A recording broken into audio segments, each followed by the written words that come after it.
معزز خواتین، السلام علیکم ورحمۃ اللہ وبرکاتہ۔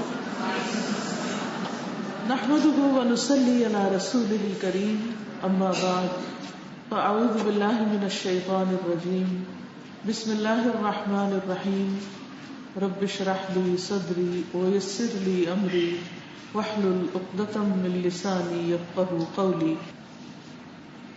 آج کی میری گفتگو کا موضوع ہے کہ ہم بچوں کی تربیت کیسے کریں۔ ایک ماں کے لیے اس کی سب سے قیمتی متاع اس کے بچے ہوتے ہیں۔ یہ دنیا کا واحد رشتہ ہے جس میں ماں اپنے بچے کو اپنی ذات پر بھی ترجیح دیتی ہے اور خود سے بڑھ کر چاہتی، خود تکلیف اٹھا کر، خود پریشانی جھیل کر اپنے بچے کو خوش کرنا چاہتی، لیکن اس کو ساری قربانیوں کے عوض خوشی ملتی۔ لیکن یہ خوشی ادھوری ہے جب تک کہ یہ خوشی ہمیشہ ہمیشہ کی پائیدار جنتوں میں باہم ملنے کی نہ ہو۔ وہ ماں کیسی ماں ہے کہ جو بچے کے دنیاوی آرام کا تو خیال کرتی ہے، لیکن وہ یہ فکر نہیں کرتی کہ کل مرنے کے بعد اس کا بچہ قبر میں کس حال میں ہوگا۔ وہ اس بات کی فکر نہیں کرتی کہ اس کا بچہ کل آخرت میں اللہ سبحانہ وتعالیٰ کے سامنے کس حال میں کھڑا ہوگا۔ ہمارا اپنے بچوں کے ساتھ محبت، خلوص اور ان کو دنیا بھر کی خوشیاں دینے کا یہ دعویٰ اسی وقت سچا ہوگا جب ہم انہیں پائیدار خوشیوں کی طرف متوجہ کریں گے اور اس کی طرف ان کی تربیت کریں گے۔ تربیت کے بہت سے اصول ہیں، لیکن اہم ترین اصول خود رول ماڈل بننا ہے۔ بچے کانوں سے کم سنتے ہیں، بلکہ جب آپ ان کو واز شروع کرتے ہیں تو اپنے کان بند کر لیتے ہیں۔ وہ اپنی آنکھوں سے سنتے ہیں، یعنی اپنی آنکھوں سے دیکھتے ہیں کہ کہنے والا جو کچھ کہہ رہا ہے وہ خود اس پر کتنا عمل کر رہا ہے۔ لہذا میری خود کو بھی اور اپنی ساری بہنوں کو تربیت اولاد کے لیے سب سے اہم اور سب سے بنیادی جو ٹپ کہہ لیں یا اس تربیت کا اصول کہہ لیں، وہ یہ کہ جو کچھ بچوں کو کہیں وہ کر کے دکھائیں، اچھے رول ماڈل بنیں۔ جب تک خود اچھے رول ماڈل نہیں بنے گی اس وقت تک بچوں کے ساتھ انصاف نہیں ہوگا۔ بچے آپ کی بات کو سنجیدگی سے نہیں لیں گے۔ بچے آپ کے قول اور فعل کے تضاد کو بہت اچھی طرح سمجھتے ہیں کہ جب آپ بات تو دین کی کرتے ہیں لیکن آپ کا اپنا عمل اس کے خلاف ہوتا ہے۔ آپ ان کو سچائی کی تلقین کرتے ہیں لیکن خود سچائی کے قریب نہیں جاتے۔ آپ ان کو دوسروں کا مذاق اڑانے سے روکتے ہیں لیکن خود اپنی گفتگو میں دوسروں کا مذاق اڑاتے ہیں، اور اسی طرح بہت ساری چیزیں جو ہماری عملی زندگی سے متعلق رکھتی ہیں۔ بچوں کو تو نصیحت کرتے ہیں لیکن خود نہیں کرتے۔ اس سلسلے میں ہمیشہ سے میری اپنی بھی ایک خواہش رہی کہ بچوں کو کن کن باتوں کی تعلیم اور تربیت دی جائے، تو الحمدللہ اس سلسلے میں مجھے ایک کتاب چھوٹی سی ملی جس کی کچھ باتیں میں آج آپ کے ساتھ شیئر کروں گی کہ جو ہمیں اپنے بچوں کے اندر پیدا کرنی ہے، اور پھر وہی بات یاد رہے کہ صرف بچوں کے اندر پیدا نہیں کرنی بلکہ خود اپنے اندر پیدا کرنی ہے۔ جب ہمارے اندر آئیں گی تو بچوں کے اندر خود بخود آ جائیں گی۔ چھوٹا سا کتابچہ ہے جس کا نام ہے وصایا ام حکیمہ لابنہا، ام حکیمہ کی نصیحتیں اپنے بچے کے لیے، اپنے بیٹے کے لیے۔ تو آئیے دیکھتے ہیں کہ وہ اپنے بیٹے کو کیا نصیحت کرتی ہیں۔ تو اس نصیحت کو ہم اپنے بچوں کو بھی کریں گے لیکن اس کے ساتھ ساتھ خود بھی اس پر عمل کریں گے۔ کتاب عربی میں ہے اس لیے عربی عبارت میں پڑھوں گی اور اس کے ساتھ ساتھ اس کا ترجمہ اور اس کی وضاحت کروں گی۔ وہ اپنے بچے کو کہتی ہے، یا بنیہ، یا بنیہ ایاک ان تتکلم فی الاشیاء وفی الناس الا بعد ان تتأکد من صحة المصدر، واذا جاءك احد بنبأ فتبین قبل ان تتہور، وإیاک والشائعة لا تصدق كل ما يقال ولا نصف ما تبصر، وإذا ابتلاك الله بعدو قاومه بالإحسان إليه ادفع بالتي هي أحسن اقسم باللہ ان العداوۃ تنقلب حبا تصور. یا بنیا، اے میرے بچے. یاد رکھیے کہ بچوں کو کچھ بھی سکھانے سے پہلے سب سے پہلے ان کا اعتماد حاصل کرنا ضروری ہے، اور اعتماد حاصل کرنے کے لیے ان سے محبت کا اظہار ضروری ہے. اور محبت کا اظہار صرف اچھے کھلونے لے کر دینا ہی نہیں، بلکہ اچھے الفاظ اور اچھے جذبات کا تحفہ دینا. عام طور پر ایک سٹریسفل زندگی میں ہم بعض اوقات بہت سی چیزوں میں جب گھیرے جاتے ہیں تو بچوں کے ساتھ اچھے اسمائل کرنا یا اچھے الفاظ بولنا بھول جاتے ہیں. اس لیے بہت ضروری ہے کہ جب بھی کوئی بات کرے تو پیار کے الفاظ سے، محبت کے الفاظ سے. جب بچے چھوٹے ہوتے ہیں اس وقت ہم پھر بھی محبت کا اظہار کرتے ہیں، لیکن جو ہی بچے بڑے ہونے لگتے ہیں ہم زیادہ تر ان سے غصے میں بات شروع کر دیتے ہیں، یا ہم ایکسپیکٹ کرتے ہیں کہ یہ اب سب چیزیں خود بخود سمجھ جائیں اور ہمیں بہت کچھ کہنا نہ پڑے، یا یہ کہ ہم یہ سمجھتے ہیں کہ یہ بڑے ہو چکے ہیں اب شاید انہیں محبت کی ضرورت نہیں رہی. بچہ کسی بھی عمر کو پہنچ جائے ہمیشہ یاد رکھیے کہ وہ ماں باپ سے محبت کا سلوک ہی چاہتا ہے. کسی بھی عمر میں پہنچ جائے وہ ماں باپ سے محبت ہی کا سلوک چاہتا ہے. تو اس لیے ضروری ہے کہ ہم جب گفتگو کریں تو محبت سے کریں. یا بنیا، اے میرے بچے. بنیا اے چھوٹے سے بچے، یعنی اے پیارے بچے مراد ہے. ایاک ان تتکلم فی الاشیاء وفی الناس الا بعد ان تتأکد من صحت المصدر. وہ کہتی ہے کہ اے بیٹے، لوگوں اور چیزوں کے متعلق اس وقت تک بات کرنے سے بچو جب تک ان کے ماخذ کے صحیح ہونے کا یقین نہ ہو. یعنی ہمیں خود بھی اور اپنے بچوں کو یہ سکھانا ہے، یہ بتانا ہے کہ کبھی کسی انسان کے بارے میں، کبھی کسی چیز کے بارے میں بات نہیں کرنی جب تک کہ یہ یقین نہ ہو کہ اس کا سورس صحیح ہے. آج کل آپ دیکھیں کہ واٹس ایپ کے بہت سے لوگوں نے گروپس بنائے ہوئے، سوشل میڈیا پہ بہت سی باتیں، فیس بک پہ ادھر سے ادھر فارورڈ کرتے رہتے ہیں، ایک دوسرے کے ساتھ شیئر کرتے رہتے ہیں. لیکن کوئی بھی بات شیئر کرنے سے پہلے عام طور پر کم ہی لوگ دیکھتے ہیں کہ اس بات کی اوریجن کیا ہے، یہ اس بات کا سورس کیا ہے. اور خصوصاً پالیٹکس کے میدان میں، کھیلوں کے میدان میں، سیلیبریٹیز کے بارے میں بات کرتے ہوئے، بڑے بڑے لیڈرز کے بارے میں بات کرتے ہوئے لوگ ہر چیز کو اپنے لیے حلال کر لیتے ہیں، اور وہ سمجھتے ہیں کہ ان کے بارے میں تو کوئی بھی بات کہیں سے بھی پتہ چلے وہ درست ہی ہوگی. حالانکہ ایسا نہیں ہوتا. کوئی بھی انسان ہو اس سے غلطی تو ہو سکتی ہے، لیکن ضروری نہیں کہ جو کچھ اس کے بارے میں سنا جائے وہ درست ہی ہو. تو ہمیں ایون اگر کوئی شخص یہ بھی کہے کہ یہ قرآن میں آیا ہے تو اس بات کو بھی ویریفائی کرنا ضروری ہے کہ واقعی قرآن میں آیا ہے. اگر کوئی کہتا ہے کہ حضور صلی اللہ علیہ وسلم نے فرمایا ہے تو ہمیں اس بات کی ویریفیکیشن کرنی ہوگی کہ کیا واقعی صحیح حدیث میں بات آئی ہے، یا لوگ اللہ اور اس کے رسول صلی اللہ علیہ وسلم کے نام سے بھی باتیں منسوب کرتے ہوئے ڈرتے نہیں، جو دل میں آتا ہے بول دیتے ہیں. پھر اسی طرح بچوں کی آپس میں جب لڑائی جھگڑا ہوتا ہے، جو بچہ پہلے پہنچ جاتا ہے عموماً اس کے حق میں فیصلہ کر دیا جاتا ہے. نہیں، شکایت لانے والا جب کوئی شکایت لے کر آئے، بات کرنے والا جب کوئی بات کرے تو پہلے یہ دیکھے کہ واقعی یہ بات درست ہے. کبھی بھی ایک شخص کی بات سن کر فیصلہ نہ کریں، ہمیشہ یہ دیکھیں کہ دوسرے کا نقطہ نظر کیا ہے، اور کبھی یک طرفہ بات سن کر یقین نہ کریں. بعض لوگ آپ کے پاس آتے ہیں بڑی بڑی شکایتیں لے کر، دوسروں کے بارے میں، خاندان کے بارے میں، شوہر کے بارے میں، نند کے بارے میں، ساس کے بارے میں، اس کی اس کی، اور وہ صرف ون سائیڈڈ ہوتی ہے. اور جب وہ ون سائیڈڈ باتیں ہوتی ہیں تو بعض اوقات وہ صرف ایک طرف کی نگاہ ہوتی ہے، ایک طرف کا تجربہ ہوتا ہے، اور بات کی حقیقت معلوم نہیں ہوتی.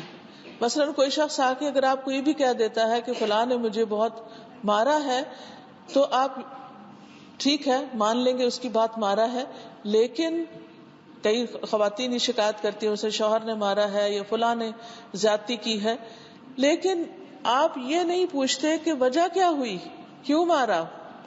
کیونکہ بعض اوقات ہم کسی کو مارتے تو نہیں، لیکن لفظوں کی مار تو بعض اوقات ڈنڈوں کی مار سے بھی زیادہ ہوتی. ایسے الفاظ بول دیتے ہیں، ایسی گفتگو کرتے ہیں، ایسے تبصرے کرتے ہیں، ایسی تنقید کر جاتے ہیں، ایسی دوسرے کا دل توڑ دیتے ہیں کہ جس کی بنا پر دوسرا ہاتھ اٹھانے پر مجبور ہو جاتا ہے. تو اس لیے کبھی بھی کسی کے بارے میں ججمنٹل نہیں ہونا، کوئی فیصلہ نہیں کرنا جب تک کہ دوسرے کی بات نہیں سننا. بعض اوقات لوگ غصے میں آ کر کوئی بات کر دیتے ہیں and they don't mean it, لیکن ہم اس بات کو پکڑ لیتے ہیں کہ نہیں تم نے یہ کہا تھا. ٹھیک ہے کہا تھا، لیکن کس کانٹیکسٹ میں کہا تھا، کیوں کہا تھا، کیسے کہا تھا. تو اس سے جب انسان پرہیز کرتا ہے اور زندگی کا یہ اصول بنا لیتا ہے کہ کسی کی بھی بات ویریفیکیشن کے بغیر، بات کی تصدیق کے بغیر آگے نہیں بڑھانی، اس پر ایکشن نہیں لینا. مثلاً ایک بچے نے آ کے اگر شکایت کی کہ فلاں نے مجھے مارا، تو اٹھ کے جا کے دوسرے کو مارنا نہیں شروع کر دینا، دوسرے کی پٹائی نہیں شروع کر دینی جب تک آپ اس کا ورژن بھی نہ لے کہ وہ کیا کہتا ہے.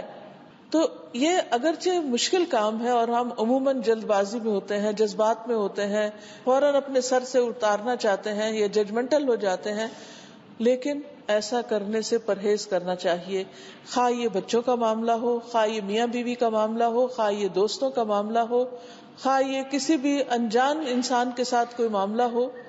یہ ہمارے دین کا اصول ہے کہ ہم جب تک تصدیق نہ کر لیں اس وقت تک کسی کی تصدیق نہ کریں.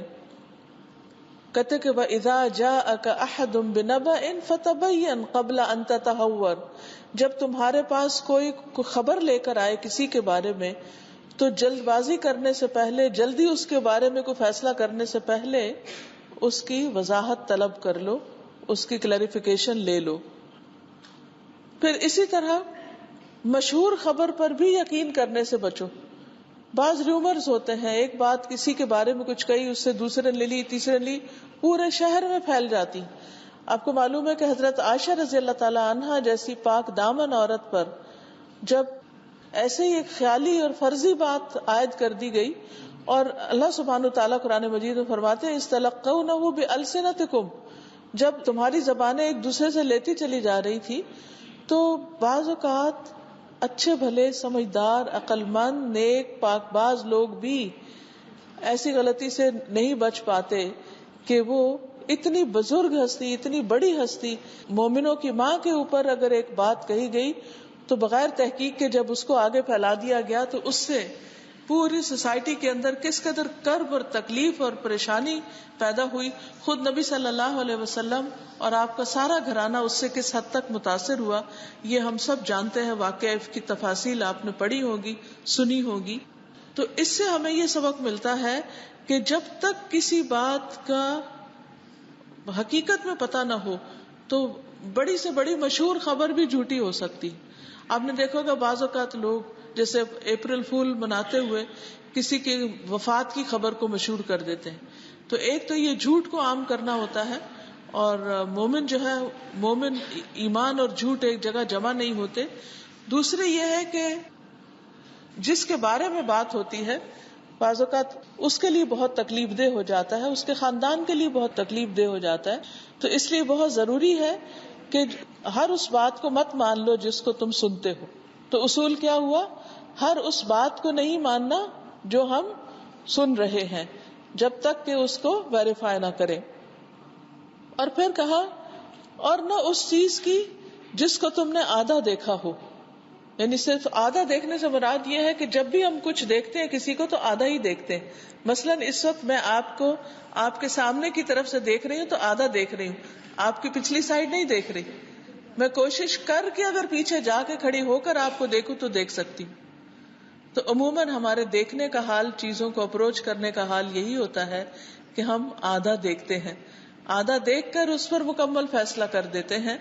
تو اس لیے ہمیشہ لوگوں کو بینیفٹ آف ڈاؤٹ دیں کہ ہو سکتا ہے اس کا مطلب یہ ہو سکتا ہے اس نے اس وجہ سے کہی ہو، اس لیے کیا ہو. تو جب آپ اس طریقے پر عمل کریں گے تو بہت سی خرابیوں سے، جھگڑوں سے، فسادات سے، تعلقات کی خرابی سے بچ جائیں گے.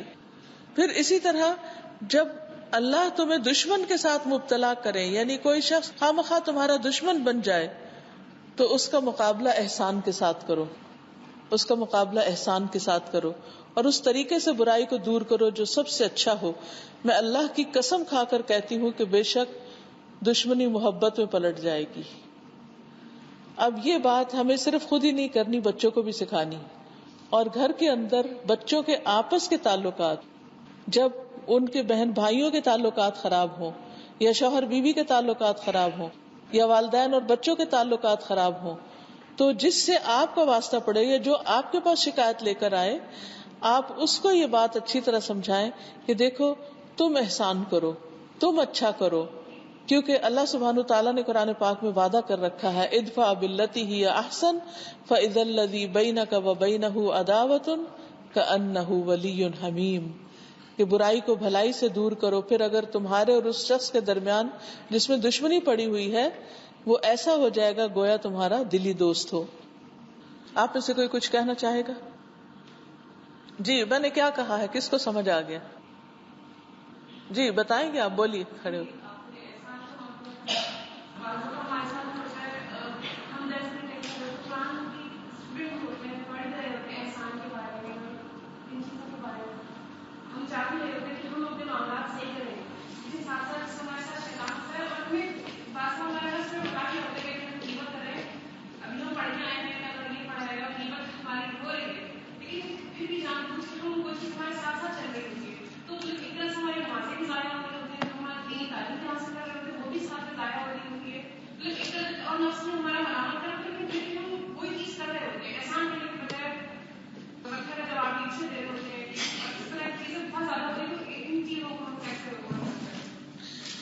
اس میں صبر بہت ضروری ہے۔ قرآن مجید میں اللہ تعالیٰ فرماتے ہیں والعصر ان الانسان لفی خسر الا الذین آمنوا وعملوا الصالحات وتواصوا بالحق وتواصوا بالصبر، یہ قسم ہے زمانے کی، بے شک انسان خسارے میں ہے سوائے ان لوگوں کے جو ایمان لائے، جنہوں نے اچھے عمل کیے، جو ایک دوسرے کو حق کی تلقین کرتے رہے اور ایک دوسرے کو صبر کی تلقین کرتے رہے۔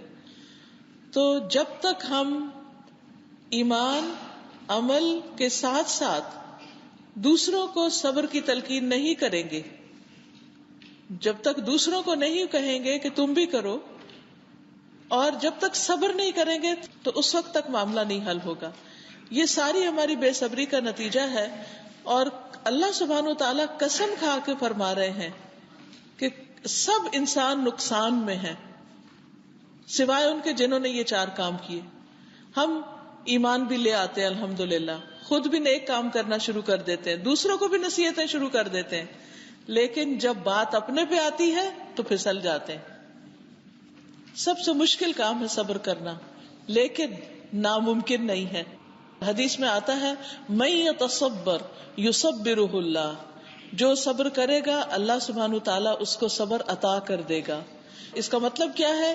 جو نیت کر لے گا، جو ڈیسائیڈ کر لے گا، فیصلہ کر لے گا، ارادہ کر لے گا کہ مجھے اینٹ کا جواب پتھر سے نہیں دینا، مجھے اپنا معاملہ اللہ پہ چھوڑنا ہے، میں صبر کروں گی اور میں دوسرے کے برائی کے مقابلے میں بھلا ہی جواب دوں گی، تو اللہ سبحانہ تعالیٰ اس کے لیے یہ راستہ آسان کر دے گا۔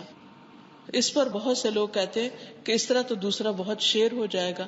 تب آپ دیکھیے شیر کا مقابلہ آپ تنہا تھوڑی کرتے ہیں، شیر کا مقابلے کے لیے تو آپ کو بڑی حکمت سے کام لینا پڑے گا، اور اس کے لیے یہ ہے کہ یعنی مقابلہ کرنے کا مطلب ہم صرف بدتمیزی کیوں سمجھتے ہیں؟ کسی کا مقابلہ ٹھنڈے دل سے بھی ہو سکتا ہے، جب اس کا غصہ اتر جائے تو آرام سے سمجھا کے بھی ہو سکتا ہے، کسی دوسرے کو ساتھ ملا کے بات کرنے سے بھی ہو سکتا ہے، اس کے کئی ایک طریقے ہو سکتے ہیں۔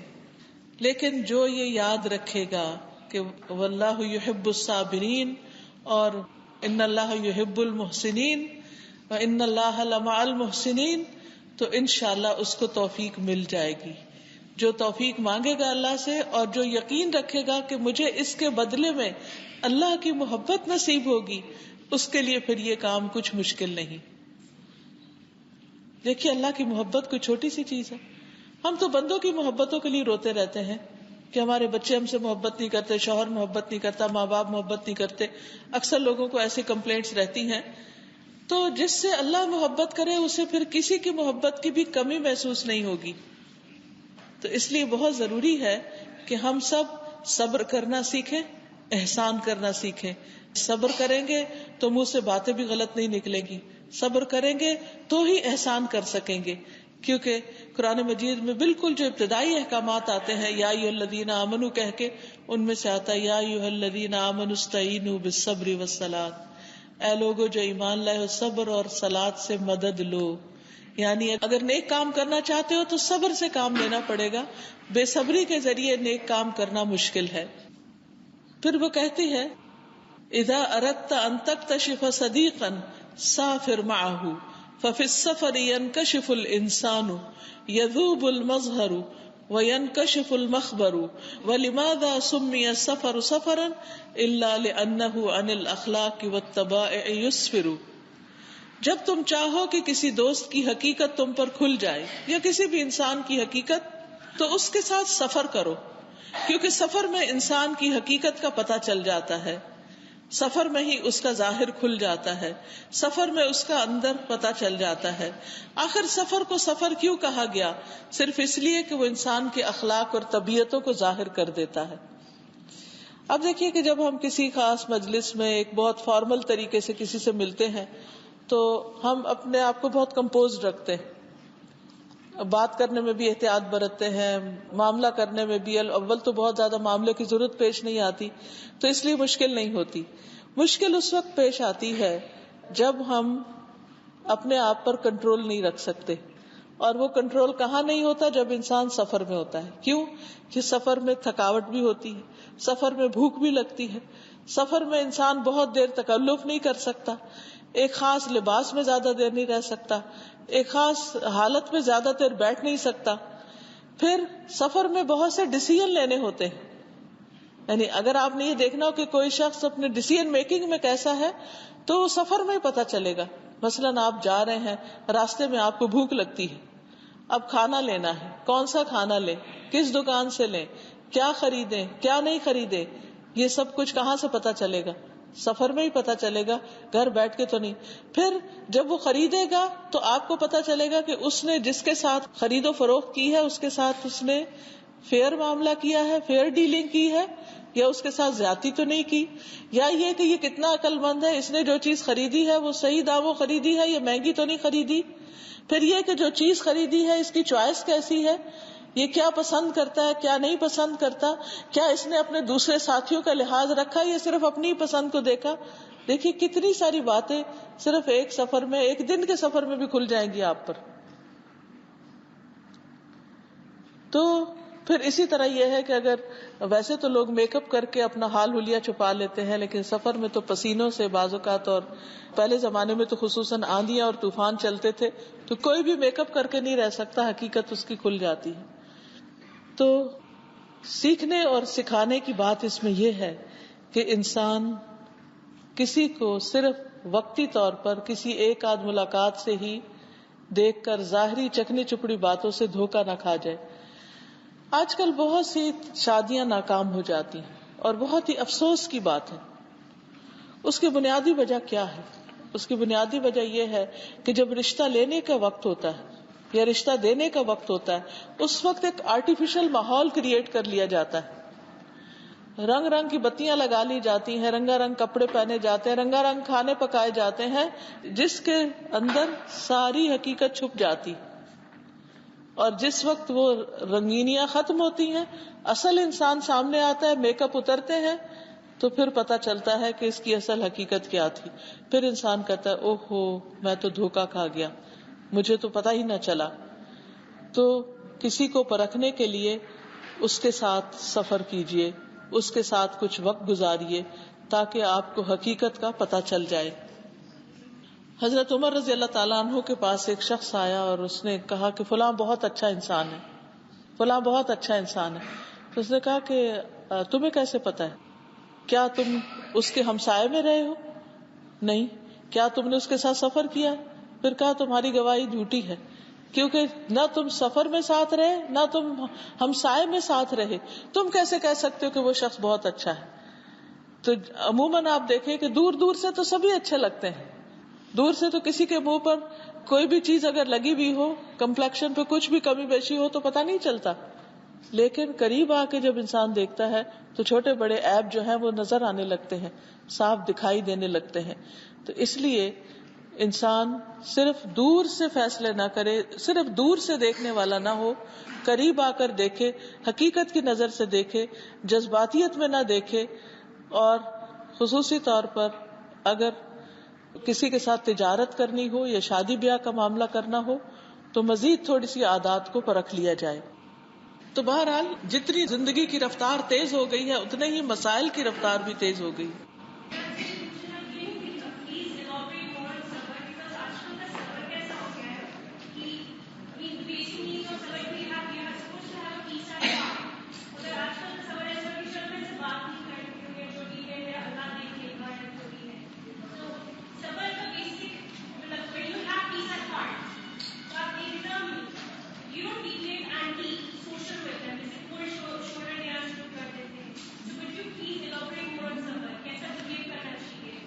صبر کرنے کا مطلب یہ ہے کہ انسان نارمل طریقے سے بہیو کرے.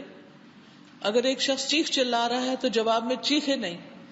اگر ایک شخص گالی گلوچ پہ اتر آیا ہے تو جواب میں گالی گلوچ نہیں کرے. جو اس وقت قرآن و سنت کی روشنی میں، شریعت کی روشنی میں صحیح رسپانس ہونا چاہیے وہی ہونا چاہیے. کیونکہ سباب المسلم فسوق، کہ کسی مسلمان کو گالی دینا جو ہے وہ بہت بڑا گناہ ہے.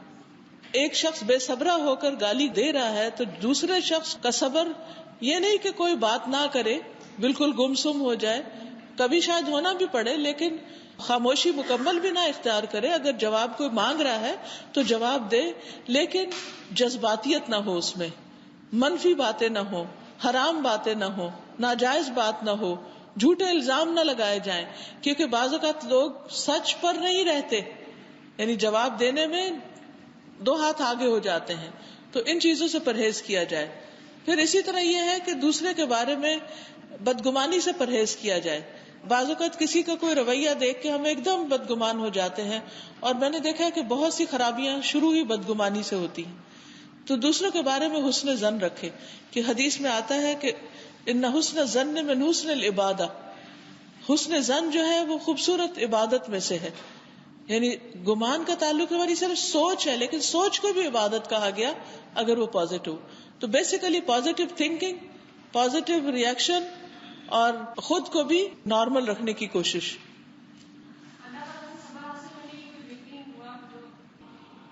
ربنا افرغ علینا صبرا، ٹھیک ہے، آسان دعا ہے.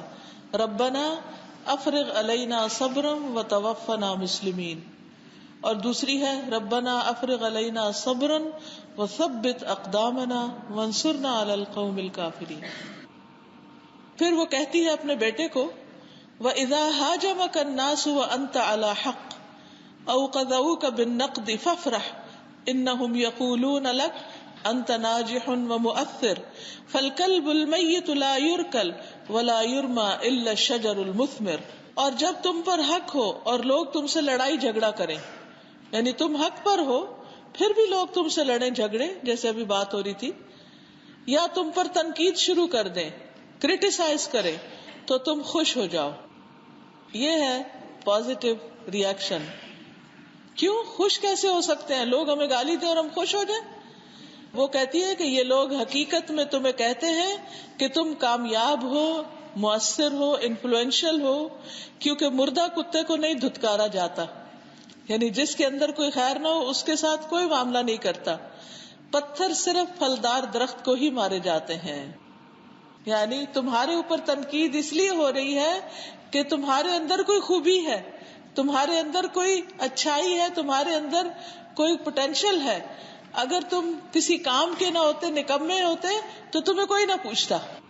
اب آپ دیکھیں کہ حقیقت یہ، اگر آپ توجہ کریں تو معاشرے کے اندر ان لوگوں پر زیادہ باتیں بنائی جاتی ہیں جو ذرا آؤٹ اسٹینڈنگ ہوتے ہیں، جو دوسروں کے مقابلے میں زیادہ کچھ کام کرنے والے. اگر آپ کوئی کام ہی نہ کریں تو زیادہ سے زیادہ لوگ آپ کو کہیں گے نکمے، بس تنقید تو کوئی نہیں کرے گا. لیکن جب آپ کام شروع کریں گے تو پھر آپ کو کہیں گے یہ بھی غلطی ہے آپ کی، یہ بھی غلطی، یہ بھی غلطی ہے. تو اس وقت آپ غصے میں آ جائیں گے. اور دوسرا رویہ یہ ہے کہ آپ خوش ہو جائیں کہ شکر ہے کوئی میری غلطی تو نکال رہا ہے. اس کے دو فائدے ہوتے ہیں. ایک تو یہ کہ لوگ آپ کی طرف جو متوجہ ہوتے ہیں شر کے ساتھ وہ آپ کے لیے خیر بن جاتا ہے, کیونکہ اس طرح آپ کو اپنی غلطیاں دیکھنے کا موقع مل جاتا ہے. دوسرا یہ کہ آپ کو صبر کرنے کا موقع ملتا ہے اور اس پر آپ کو بے پناہ اجر ملتا ہے. قرآن مجید میں آتا ہے انما یوفی الصابرون اجرہم بغیر حساب, بلا شبہ صبر کرنے والوں کو ان کا اجر بے حساب دیا جائے گا. اور اس طرح آپ نکھر کر سامنے آ جاتے, آپ کا کام اور آگے بڑھنے لگتا ہے, آپ کی ڈٹرمینیشن اور بڑھ جاتی ہے. آپ ایک اچھا کام کر رہے اور لوگ اس کو برا کہہ رہے ہیں تو آپ کو پتا ہے نا کہ آپ اچھا کر رہے ہیں. لوگ تو آپ کی نیت سے نہیں واقف, لوگ آپ کے طریقے سے نہیں واقف, لوگ تو بعض اوقات صرف کسی نئی چیز کو دیکھ کر اس کے اوپر تنقید شروع کر دیتے ہیں کیونکہ وہ عام نارم سے ہٹ کر ہوتی ہے. تو ایسے موقع پر انسان کو اوفینڈ نہیں ہونا چاہیے. تو خلاصہ کیا ہے, نتیجہ کیا ہے کہ تنقید پر اوفینڈ نہیں ہو, تنقید سن کر مسکرائیں, خوش ہو جائیں کہ آپ کوئی بڑا کام کر رہے ہیں. سب سے زیادہ مخالفت کس کی ہوئی؟ پیغمبروں کی ہوئی ہے, کیونکہ وہ سب سے زیادہ مؤثر تھے, سب سے زیادہ کامیاب انسان تھے, سب سے زیادہ مہربان انسان تھے, سب سے زیادہ خیر خواہ تھے. تو بعض اوقات جو کسی کا خیر خواہ ہوتا ہے, اس کا بھلا چاہ رہا ہوتا ہے, اسی پر الزام لگا دیے جاتے ہیں. تو ایسے الزامات سے بھی صبر کرنا ہے اور کبھی بھی اپنے آپ کو اپنی حدود سے باہر نہیں کرنا, کیونکہ یہی آپ کا امتحان ہے. جب آپ یہ امتحان پاس کر جاتے ہیں تو آپ کا درجہ بڑھ جاتا ہے, پھر دوبارہ کوئی اور اٹیک ہو جاتا ہے, پھر آپ کو ٹیسٹ کیا جاتا ہے, پھر آپ کو صبر کرنا ہے, پھر اگلے درجے پہ آپ آگے, آپ میچورٹی کے بھی اگلے لیول پر آ جاتے ہیں. یعنی آپ دوسرے کو جواب دیں گے اس طریقے سے دیں گے کہ جس سے آپ مجنون نظر نہ آئے, بلکہ آپ انتہائی عقل مند اور سمجھداری کا مظاہرہ کریں. اب اس پر کوئی کچھ کہنا چاہے تو کہہ لیجئے, پھر میں آگے چلوں گی. یہ باتیں آپ نے جا کے اپنے بچوں سے شیئر کرنی انشاءاللہ. مجھے سمجھ نہیں آتی کہ اتنے سارے لوگوں میں ماشاءاللہ خواتین خاموش ہیں اور کوئی تبصرہ نہیں کر رہی. ایک سوال کرنا پڑتا ہے, ایسا ہوتا ہے کہ ہم ساری چیزیں اپلائی کر رہے ہوتے ہیں لائف میں, بچوں کو رول ماڈل کے طور پہ دکھا رہے ہوتے ہیں, وہ سارے انسٹرکشنز بھی دے رہے ہوتے ہیں, سب کچھ کر رہے ہوتے ہیں, رزلٹ نہیں ہوتا. لا آف فارم یاد رکھے, کسان کا اصول. کسان یعنی جو کھیتی اگاتا ہے, جب وہ بیج ڈالتا ہے تو کہاں ڈالتا ہے؟ مٹی میں. ہم جب کوئی چیز ضائع کرنی ہوتی ہے تو کہتے ہیں مٹی میں ملا دی. کسان لٹرلی مٹی میں ملا رہا ہوتا ہے. پھر جو پھل یا جو درخت جتنا قیمتی ہوتا ہے اتنا ٹائم لے کے نکلتا ہے. کھجور کی گٹلی کو کافی عرصہ لگتا ہے پھوٹنے میں, لیکن دھنیے کا جو بیج ہوتا ہے وہ دوسرے دن نکل آتا ہے. دھنیا کتنی دیر میں اکھڑ جاتا ہے اور کھجور کا درخت کتنی دیر میں اکھڑتا ہے. یاد رکھیے بچوں کی تربیت ایسے ہی ہے جیسے کسان کھیت میں ایک بیج لگاتا ہے, پھر وہ اگتا ہے, پھر وہ اس کی نگرانی کرتا ہے, اس کو پانی دیتا ہے, اس کی کھاد کا خیال رکھتا ہے, اس کی ساری چیزوں کا. لیکن کتنا عرصہ لگتا ہے وہ درخت بننے میں. وہ کہے میں تو روز اس کا کیئر کر رہا ہوں, روز اس کا خیال رکھ رہا ہوں, اس کا سب ضروریات پوری کر رہا ہوں, لیکن یہ بڑا ہی نہیں ہو رہا, اس پہ اثر ہی نہیں ہو رہا, یہ موٹا ہی نہیں ہو رہا, یہ مضبوط ہی نہیں ہو رہا, یہ پھل ہی نہیں لا رہا. تو کیا وہ اپنے وقت سے پہلے پھل لائے گا؟ نہیں لائے گا. بچے بھی صرف لے رہے ہوتے ہیں, وہ ابھی اتنی جلدی جواب نہیں دے پاتے, وہ فوری طور پر آپ کو رزلٹ نہیں دیں گے. آپ انہیں ساری باتیں سنائیں گے, وہ بڑی توجہ سے سنیں گے, خوش ہو کے سنیں گے, وعدہ بھی کریں گے, اور پھر جب عمل کا وقت آئے گا سب بھول جائیں گے. اس پہ آپ نے صبر کا دامن نہیں چھوڑنا. آپ سمجھے کہ میں نے ابھی سب کچھ میرا مٹی میں مل رہا ہے, لیکن ایک دن یہ سونا اگلے گی مٹی انشاءاللہ. بڑے ہو کر بچے وہ سب باتیں یاد رکھتے ہیں, لیکن ایک بات یاد رکھیے, یعنی بچے سنتے کم ہیں, کرتے زیادہ ہیں. جو آپ کرتے ہیں وہی کر رہے ہوتے ہیں. تو اپنے رویے پر غور کیجیے. لٹرلی میرے بچے جب غلطی کرتے تھے تو میں آیت کریمہ پڑھتی تھی. اب تو خیر بڑے ہو گئے, چلے گئے ہیں, لیکن جس وقت کسی بچے نے بھی کسی معاملے میں ستایا تو میں آیت کریمہ پڑھنے لگ گئی کہ یا اللہ لا الہ الا انت سبحانک انی کنت من الظالمین. اللہ میری کہیں اخلاص میں, میری تربیت میں میری کہیں غلطی ہے جو تو مجھے اس بچے کی شکل میں دکھا رہا ہے. میں نے اپنے ماں باپ کے ساتھ کچھ ایسا کیا ہوگا اور میں بھول چکی ہوں. کون ماں ہے جو یہ کہے کہ میرے بچے نے آج تک ستایا ہی نہیں؟ اور ماں باپ کو ستانا کبیرہ گناہ ہے. لیکن ہم سب ستا کے بھول چکے ہوتے ہیں. اللہ اکبر, ہم سب ماں باپ کو ستا کے بھول چکے ہوتے ہیں. تو اس لیے اگر بچے ہمیں ستائیں تو اللہ سے معافی مانگے. اللہ تعالیٰ ہمیں موقع دے رہا ہوتا ہے کہ ہم یعنی اپنے ماں باپ کے حق میں جو غلطیاں اور قصور کیے ہیں ان کی دنیا میں ہی معافی مانگ لیں, کیونکہ ماں باپ کو تنگ کرنا کبیرہ گناہوں میں سے ہے. اللہ کے ساتھ شرک کرنے کے بعد جو بہت بڑا جرم ہے وہ ماں باپ کو ستانا ہے. تو اس لیے ماں باپ کو ناراض اگر کبھی کیا ہو اور بھول چکے ہوں تو اس کے لیے یہ اب استغفار اور آیت کریمہ. پھر کہتی ہے یا بنی عندما تنتقد احدا فبعین النحل تعود ان تبصر ولا تنظر للناس بعین ذباب فتقع علی ما هو مستقدر. اے میرے بیٹے, جب تم کسی پر تنقید کرو تو اپنی عادت بنا لو کہ شہد کی مکھی کی نظر سے دیکھا کرو اور لوگوں کو عام مکھی کی نظر سے نہ دیکھا کرو, ورنہ تم گندگی پر ہی گرو گے.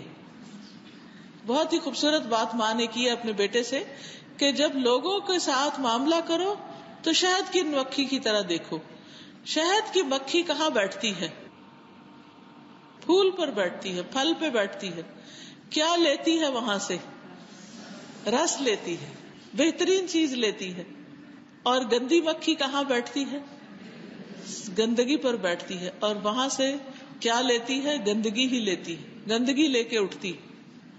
دیکھنے میں شکل میں بہت تھوڑا فرق ہے, دونوں مکھیوں کی شکل سائز ملتا جلتا ہے, لیکن دونوں کا نقطہ نظر فرق ہے, دونوں کا طریقہ فرق ہے. ہم سب کو بھی کیا کرنا چاہیے؟ شہد کی مکھی کی طرح دیکھنا چاہیے. ہر انسان کے اندر اللہ نے خیر اور شر دونوں رکھے ہیں. فَأَلْهَمَهَا فُجُورَهَا وَتَقْوَاهَا, ہم نے الہام کیا اس کے اندر اس کے فجور کو اور اس کے تقویٰ کو. اس لیے یہ ہو نہیں سکتا کہ کوئی بھی انسان آپ کو دنیا میں پرفیکٹ ملے, کامل ملے. آپ جس کے ساتھ معاملہ کریں گے اس میں کوئی نہ کوئی خرابی مل جائے گی آپ کو. پھر آپ فرسٹریٹ ہوں گے, میں تو اس کو اتنا بڑا سمجھتا تھا, میں تو اس کو اتنا اچھا سمجھتا تھا, میرے دل میں تو اس کی بڑی رسپیکٹ تھی, لیکن یہ تو کسی کام کا نہیں نکلا. مجھے تو اس سے بڑی توقعات وابستہ تھی, لیکن اس نے تو میری ساری توقعات پہ پانی پھیر دیا. یہ سب باتیں تو ہوں گی, لیکن اس وقت ہم یہ بھول جاتے ہیں کہ ہماری اپنی غلطی بھی ہے. ہم صرف دوسرے سے توقع کیوں نہیں رکھ رہے؟ ہم اس کی صرف اچھائیوں کو کیوں نہیں دیکھ رہے؟ ہم اس کی خرابیوں پر کیوں نظر رکھے ہوئے ہیں؟ ہم شہد کی مکھی بن جائیں اور گندی مکھی نہ بنے, تو انشاءاللہ ہم اپنی ذات کو ہی فائدہ پہنچائیں گے. اور شہد کی مکھی جو کچھ لیتی ہے پھر اس سے وہ چیز تیار کرتی ہے جو لوگوں کے لیے شفا ہے. جب ہم لوگوں سے اچھی باتیں لیں گے, اچھے سبق لیں گے, اچھی عادتیں ان کی اپنے اندر پیدا کریں گے, تو انشاءاللہ ہم ان کے زیادہ فائدے کے بن جائیں گے. اس بات پر اگر کوئی کچھ کہنا چاہے, جی بولیے.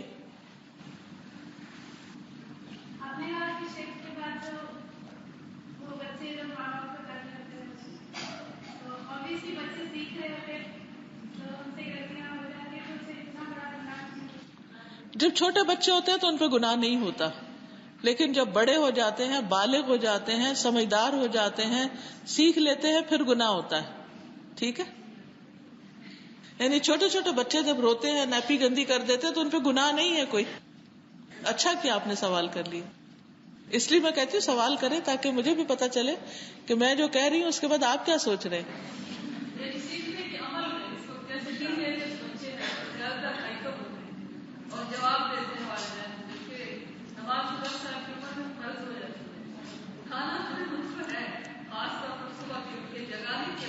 جی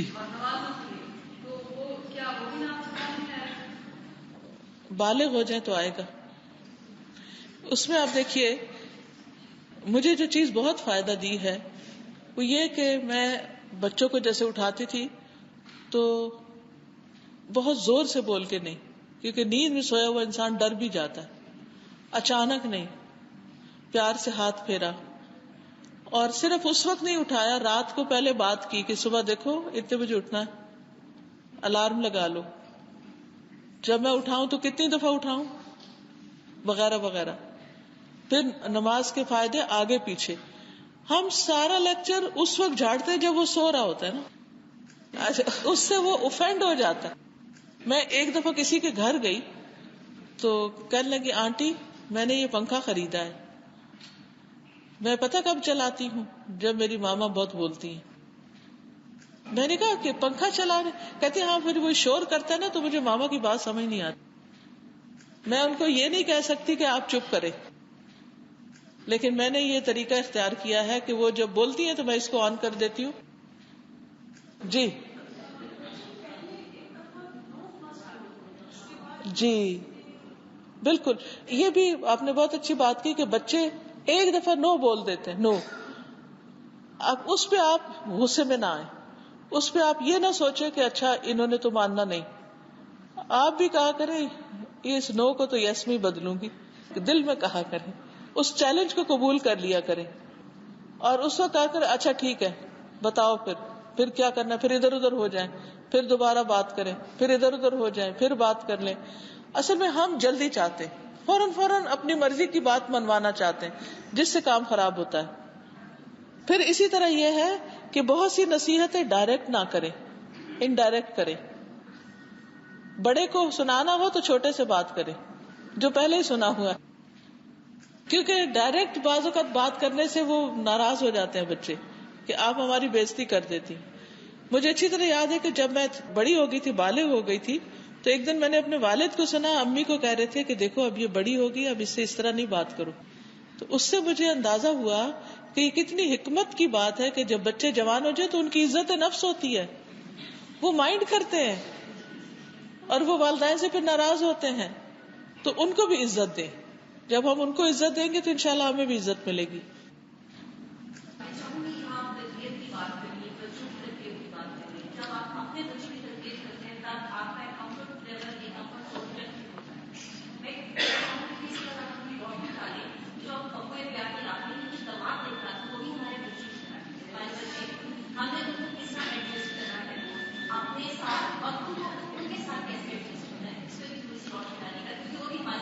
بالکل بہت اچھا سوال ہے کہ ہم جو داماد وغیرہ ہوتے ہیں وہ بھی بچے ہوتے ہیں، لیکن obviously دوسرے گھر سے آئے ہوتے ہیں، کیونکہ ساس بہو کا تو بہت اس معاملے میں میں سمجھتی ہوں کہ سب سے پہلی بات تو یہ کہ جو عزت دینا ہے، محبت دینا ہے، وہ کبھی بھی رائے گاں نہیں جاتا.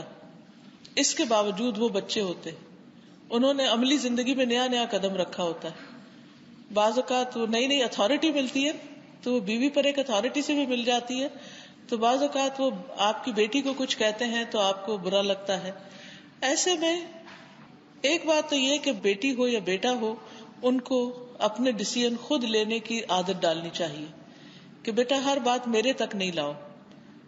اچھی بات ہو تو بتاؤ، لیکن جو باتیں اس قسم کی ہیں کہ جس میں آپ لوگوں کا آرگیومنٹ ہوتا ہے یا ایک دوسرے کے ساتھ تعلق ٹھیک نہیں ہوتا، اس کو میرے تک نہیں لاؤ، کیونکہ تم لوگ پھر ٹھیک ہو جاؤ گے اور میرا دل برا رہے گا. پھر اسی طرح یہ کہ نئی بچی جب نئے گھر میں جاتی تو ایسے ہی ہے جیسے گملے سے پودا نکال کے آپ نے ایک زمین میں لگایا، وہ مرجھائے گا بھی، وہ کملائے گا بھی، اس ٹائم لے گا جڑ پکڑنے میں، تو ٹائم دیجیے. پھر اسی طرح یہ ہے کہ بیٹی سے زیادہ داماد کو اہمیت دیں، اور داماد کے سامنے بیٹی سے کہے کہ بیٹا اب ہم پیچھے سٹیپ ڈاؤن کر رہے ہیں، اب آپ نے ان کی ساری بات ماننی، اب یہ آپ کے لیے سب کچھ. تو انشاءاللہ جب عزت دیں گے، محبت دیں گے، توجہ دیں گے، اور خیر خواہی کے ساتھ، یہ نہیں کہ سب بناوٹی، یہ باتیں جینوئنلی آپ کریں گے تو انشاءاللہ تعالی آپ کو اس کا اچھا ریوارڈ ملے گا. پھر وہی کسان والی بات، بعض اوقات فوری طور پر کچھ بھی نہیں ملتا، یوں لگتا ہے سب کچھ مٹی میں ڈالے چلے جا رہے ہیں. میرا ذاتی تجربہ ہے کہ ایک دن آتا ہے کہ وہی داماد جو ہیں وہ آپ کو اپنے گھر والوں سے بھی بڑھ کے چاہتے ہیں، کیونکہ انہوں نے آپ کو پرکھ لیا ہوتا ہے، وہ بھی پرکھ رہے ہوتے ہیں کہ ان کا یہ سب محبت اور پیار اور یہ سب کچھ وقتی ہے یا واقعی محبت کرتے ہیں. اپنے بچے نہیں پرکھتے، اپنے بچے ٹیسٹ کرتے رہتے ہیں ماں باپ کو کہ واقعی ہمارے ماں باپ محبت کرتے. چلیے اب میں اپنی بات کا اسی پر اختتام کرتی ہوں.